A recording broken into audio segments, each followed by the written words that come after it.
Louvado seja Deus, meus irmãos. Glória a Deus. Deus abençoe sua vida nesta manhã de segunda-feira. Aleluia. Meus irmãos, eu quero compartilhar com vocês aqui um trecho das histórias de Azusa. E eu alerto você a, com seu coração, com sua vida, entender que nós temos que almejar por isso, por um tempo de avivamento.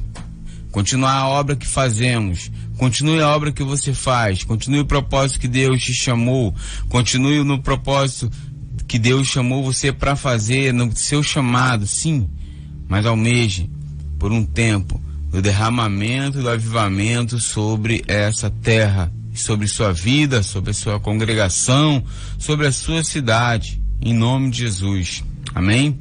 Eu quero falar aqui uma história do irmão Fox, um homem que chegou menino em Azusa, e fazia milagres. Ele chegou menino para uma preparação para ser missionário na Índia, mas ele foi para Azusa antes de ser missionário.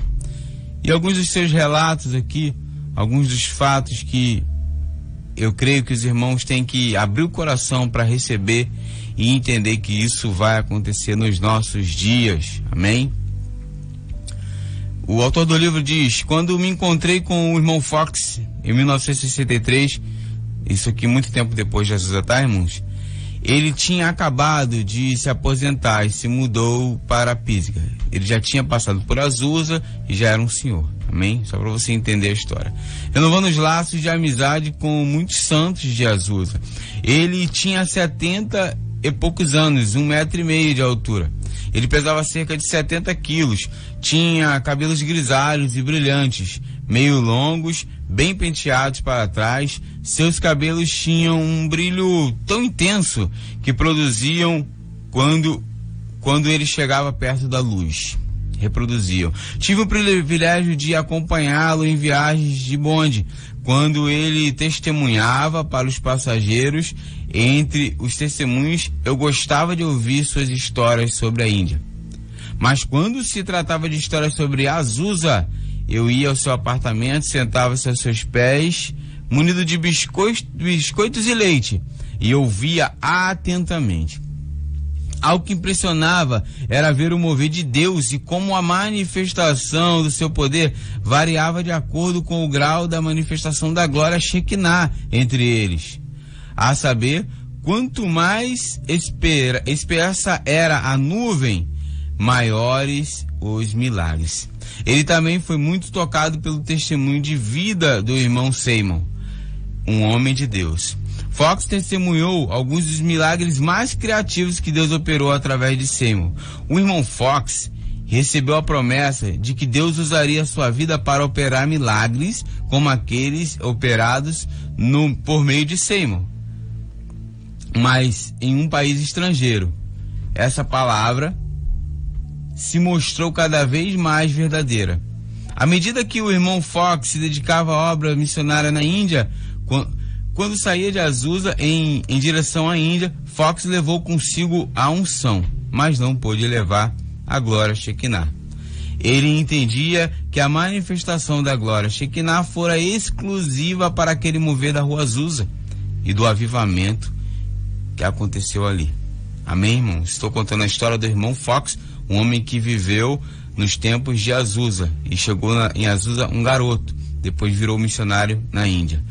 Durante seu tempo em Azusa, o irmão Fox era usado por Deus para curar todos os que precisavam. Ele tinha um amor especial pelos surdos. Ele orava por eles e sussurrava em seus ouvidos: espírito da surdez, saia em nome de Jesus. Ouvia-se um estalo e um chiado conforme os ouvidos eram curados. Ele então se dirigia à próxima pessoa e fazia o mesmo. Se uma pessoa não conseguia falar, ele impunha as mãos em seu pescoço. Ele disse: eu não era um daqueles que enfiava o dedo na boca das pessoas, pois elas podiam se animar e querer morder o meu dedo. Ele orava em nome de Jesus e às vezes os mudos começavam a falar de imediato, mas em sua maioria eles tinham que aprender a falar. Mesmo assim, eles sempre começavam a produzir algum tipo de som. O irmão Fox lembrou-se de um homem que chegou com o pescoço escurecido. Um câncer tinha comido até a sua garganta, deixando-o incapaz de falar. Fox orou por ele, colocando as mãos sobre o tumor que estava saliente em seu pescoço. Olhando para a área escurecida do pescoço, depois da oração, o irmão Fox disse: "Eu não vejo nada acontecer. Algo está errado." Ele perguntou ao homem: "Você crê no milagre?" O homem balançou a cabeça num sinal positivo.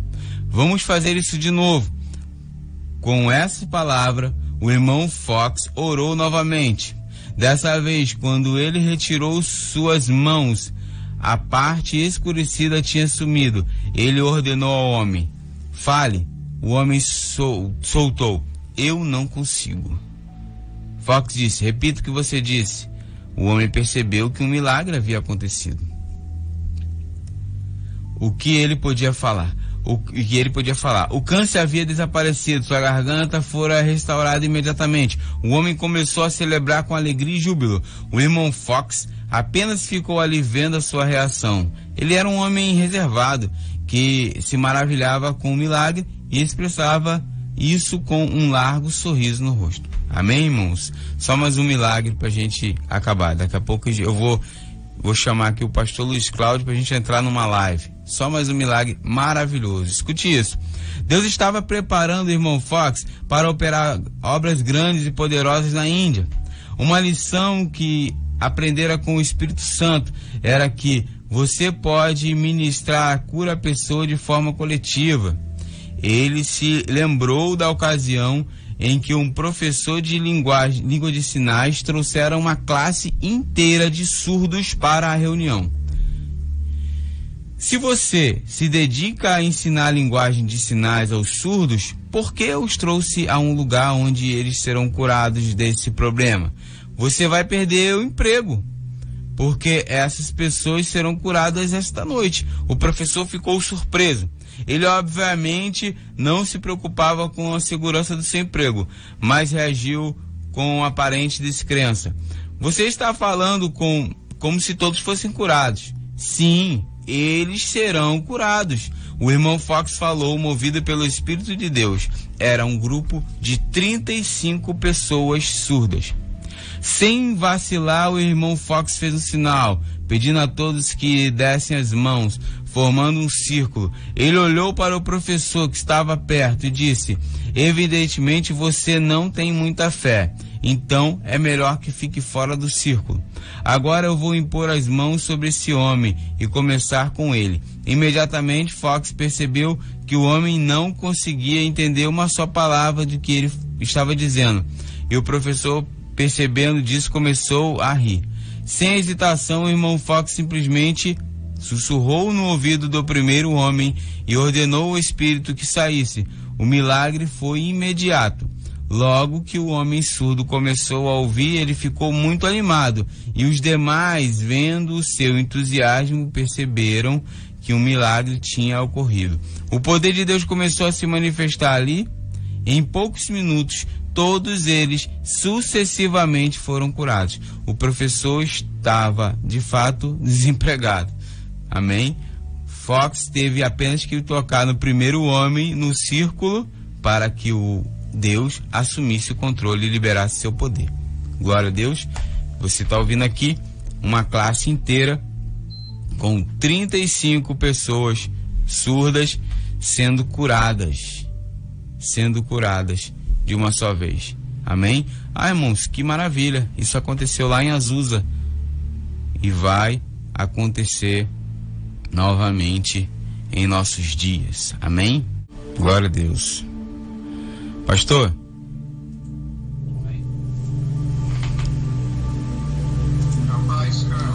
Paz. Pronto.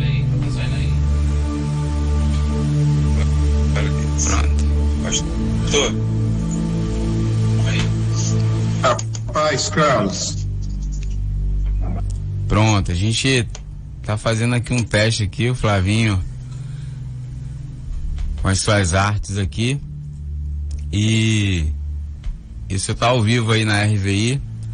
Você tá falando para um povo na região de Magé, pelo Daio, para a região de na RVI, Fragoso. Tá falando para um povo e também tá direto pelo Face da RVI. Então tem irmãos aí para nos ouvir. E o senhor até perguntou qual o tema da live. Falei, não, abre o pote, né? O que sair, eu creio que Deus vai te usar muito. Então eu deixo com o senhor aí. Fale a nós, ao povo, a palavra que Deus tem colocado no seu coração. Amém?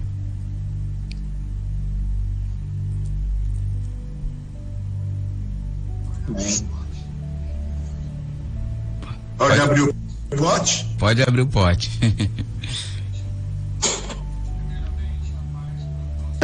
Pode abrir o pote. Primeiramente, a paz para todos que estão assistindo essa live, ao vivo ou gravado, né? Que o Senhor esteja com todos.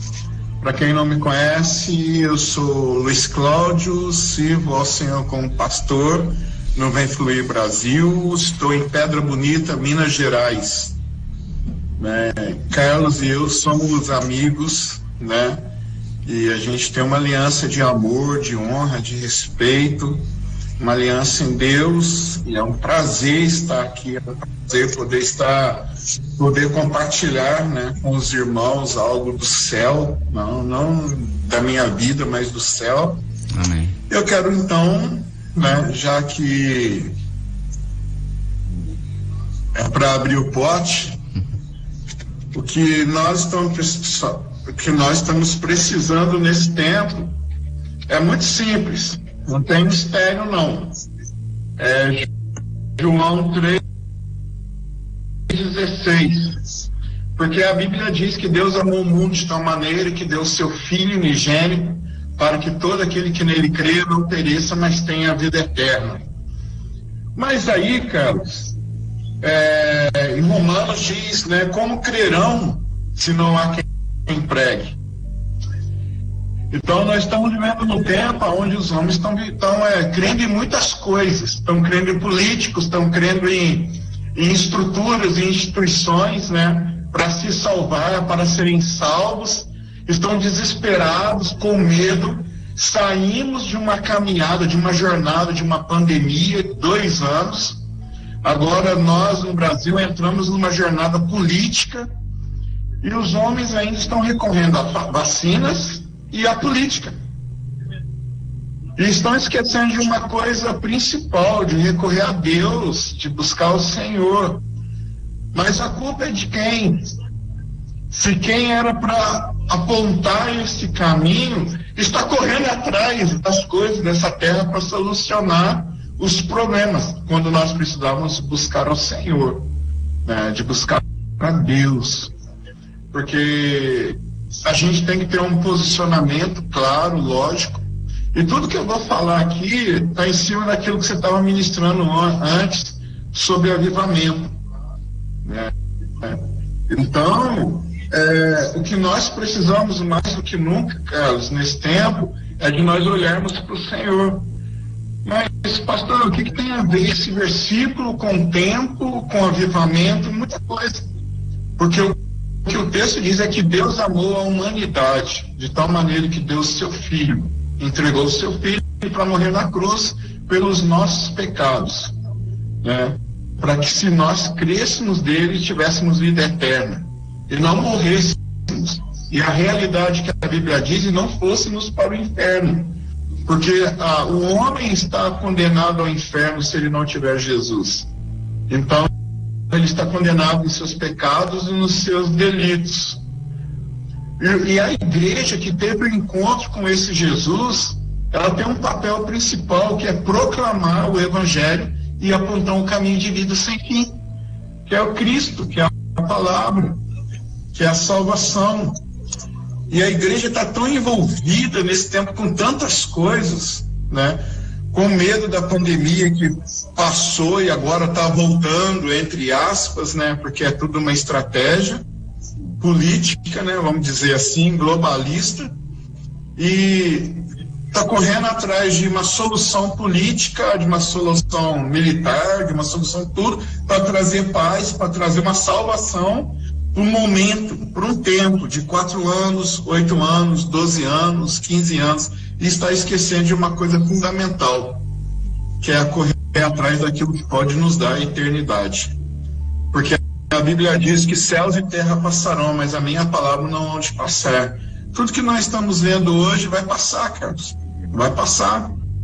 O maior problema é que a gente está tão apegado nas coisas que vão passar que esquecemos da excelente, que é o que é eterno. Então a gente tem que negligenciar tudo que, né? Não é negligenciar, é ter prioridade. E o que a humanidade está precisando, a humanidade corrupta, os políticos corruptos, os homens corruptos, perdidos, é de Jesus. Porque se a igreja fosse uma igreja que nós vimos nas histórias dos avivamentos, cheia de poder, de graça, de amor, misericórdia, de autoridade, cheia do Espírito Santo, talvez esses homens que hoje estão em guerra, eles estariam caminhando juntos na mesma direção. Na mesma direção. Eles estariam preocupados com a mesma coisa, de estabelecer uma nação na rocha eterna, que é o Senhor. Só que eles estão procurando estabelecer a nação numa rocha eterna, que é humana, natural, terrena, corrupta, pervertida, no qual nós deveríamos brilhar como astros. E nós não estamos sendo astros. Eu não estou generalizando. Tem homens de Deus proclamando, vivendo, tendo experiência, entregando a sua vida. As suas vidas estão sendo consumidas por amor ao Senhor. Cara, mas diante do tamanho da nossa nação, a igreja tinha que se posicionar de uma forma melhor. Eu sou, cara, conservador. Eu sou um cristão conservador. Meu posicionamento político é de direita. Mas eu não tenho um ídolo humano, cara. Eu estou muito mais preocupado com o que é eterno do que com o que é passageiro. Porque o que é passageiro a gente vai trabalhando dia após dia debaixo de uma unção e de um poder daquele que nos concede algo que é eterno. Então, qual é o nosso posicionamento para esse tempo, para você poder começar a falar? A igreja precisa entrar num lugar em Deus, né? E até já virou um clichê isso. Nós precisamos entrar num lugar em Deus. Não, mas é algo real. A igreja precisa começar a amar a Deus sobre todas as coisas, cara. O maior problema hoje da igreja é que a igreja não ama a Deus. Não corresponde ao amor de Deus que nos deu o seu Filho, para que tivéssemos vida eterna. Então a igreja hoje precisa corresponder a esse amor. Ele deu Jesus, o seu único Filho. Nós precisamos dar o nosso coração e tudo que temos. Porque o que nós podemos dar a Ele é honra, glória, louvor, adoração, obediência, mas Ele nos deu a vida eterna. Ele nos deu o seu amor, nos tocou com o seu amor. Então nós precisamos corresponder a isso, né? Porque o nosso país está numa guerra, nosso país está dividido, o nosso país está se odiando, cara. As pessoas estão se odiando. Tudo bem que é algo bíblico isso, mas, cara, não precisa ser assim. Se há uma igreja posicionada, se está acontecendo um avivamento, nós podemos ser um ponto fora da curva de proclamação, uma resistência. Sim. Uma resistência ao espírito do anticristo e de tudo aquilo que vai vir sobre as nações. Nós podemos ser uma nação avivada, que busca ao Senhor. E quando todas as nações estiverem sendo assoladas, nós teremos uma palavra de resposta, um apontamento. Nós teremos uma solução para a humanidade. Só que a igreja está preferindo buscar coisas desse mundo, solução desse mundo. Amar mais homens, amar mais uma situação do que amar ao próprio Deus. E nós perdemos a oportunidade de viver um avivamento.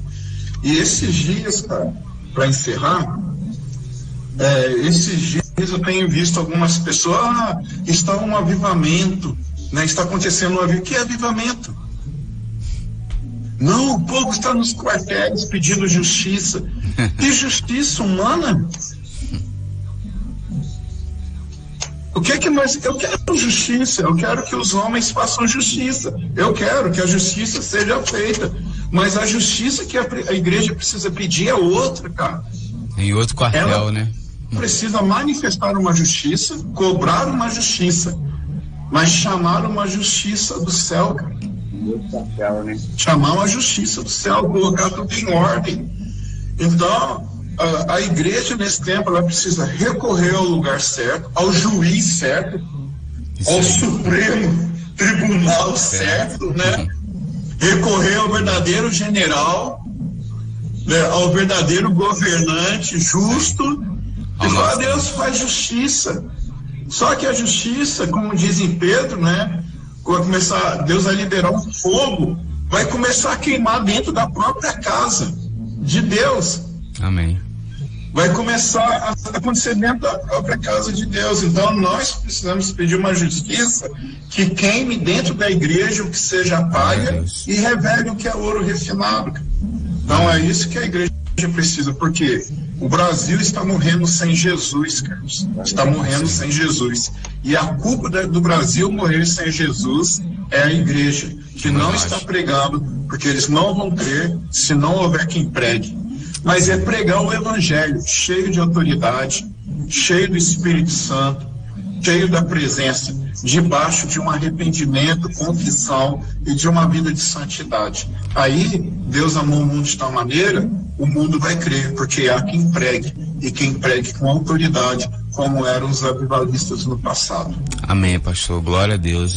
É isso mesmo, eu creio que ainda existe 7.000 que não se dobraram, e eu creio que esse alerta, né, como você falou, abriu o coração, é o que Deus e que o Espírito tem clamado para essa nação, para a igreja, amém? Pastor, a gente já está chegando ao final, muito obrigado pela participação, e como o teste aqui deu certo também, que a gente estava nesses testes com a questão da live, vai ter uma próxima vez, amém? Pra gente estar junto, muita saudade do teu abraço, meu pastor, direto de Pedra Bonita, uma cidade maravilhosa, um abraço para Pedra Bonita, vem fluir de Pedra Bonita, nossos irmãos, muita saudade da gente estar junto, mas a gente vai se falando, muito bom ouvir tua voz, né? Muito bom ouvi-lo expressando a palavra de Deus. Um grande abraço, um abraço para minha pastora, amém, pastor? Deus abençoe e muito obrigado. Essa palavra, ela não voltará vazia, amém?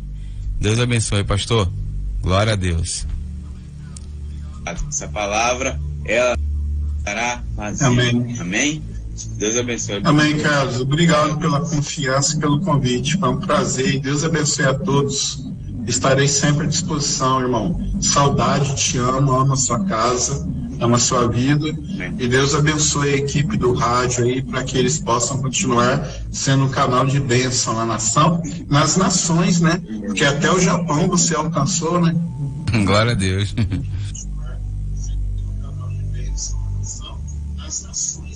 Amém. Glória a Deus. Glória a Deus. É isso aí. Amém, pastor. Amém. Deus te abençoe. Amém. Glória a Deus. RV, muito obrigado. Deus abençoe. Segunda-feira, 9 horas, estaremos de volta, falando de louvor, adoração, de avivamento, abençoando a sua vida. Deus abençoe seu dia, sua semana. Seja abençoado por Deus. Você é abençoado. Em nome de Jesus. Glória a Deus. Amém.